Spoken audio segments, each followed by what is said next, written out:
ಸಂಘದ ಜಿಲ್ಲಾಧ್ಯಕ್ಷರಾದ ಪಾಂಡುರಂಗಯ್ಯ ಅವರಿಗೆ ಹುಟ್ಟುಹಬ್ಬದ ಶುಭಾಶಯಗಳು ಕೋರುತ್ತಾ ಕಾರ್ಯಕ್ರಮದಲ್ಲಿ ಜಿಲ್ಲಾಧ್ಯಕ್ಷರಾದ ಚಂದ್ರಶೇಖರ್ ಮೈಸೂರು, ಜಿಲ್ಲಾಧ್ಯಕ್ಷರಾದ ಅನಿಲ್ ಪ್ರಸಾದ್ ಬಾಗಲಕೋಟೆ, ಜಿಲ್ಲಾಧ್ಯಕ್ಷರಾದ ಜಾಗೀರ್ದಾರ್ ಕಾರವಾರ, ಜಿಲ್ಲಾಧ್ಯಕ್ಷರಾದ ಕುಮಾರ್ ಹೊನ್ನಾವರ, ಜಿಲ್ಲಾಧ್ಯಕ್ಷರಾದ ರಮೇಶ್ ನಾಯಕ್ ಭಟ್ಕಲ್,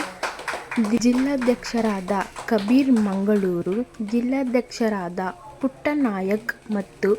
ಕರ್ನಾಟಕ ರಾಜ್ಯ ಮಾಧ್ಯಮ ವಿಭಾಗದ ಮಧುಕುಮಾರ್ ಮತ್ತು ಪದಾಧಿಕಾರಿಗಳು, ತಾಲೂಕು ಅಧ್ಯಕ್ಷರು, ಹುಬ್ಬಳ್ಳಿ ಅಧ್ಯಕ್ಷರು ಎಲ್ಲರೂ ತುಮಕೂರು ಜಿಲ್ಲಾಧ್ಯಕ್ಷರಾದ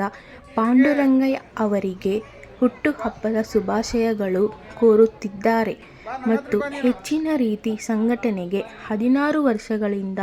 ಸೇವೆ ಸಲ್ಲಿಸುತ್ತಿರುವಂತಹ ಪಾಂಡುರಂಗಯ್ಯ ಅವರಿಗೆ ದೇವರು ಆಯುಸ್ಸು, ಆರೋಗ್ಯ, ಅಭಿವೃದ್ಧಿ ಕೊಡಲೆಂದು ಕರ್ನಾಟಕ ರಾಜ್ಯ ಧಾರ್ಮಿಕ ದೇವಸ್ಥಾನಗಳ ವಿಭಾಗದ ವತಿಯಿಂದ ರಾಜ್ಯಾಧ್ಯಕ್ಷರಾದ ಶ್ರೀ ವಾರಿಯ ಅವರ ಮುಖಾಂತರ ಶುಭ ಕೋರಲಾಯಿತು.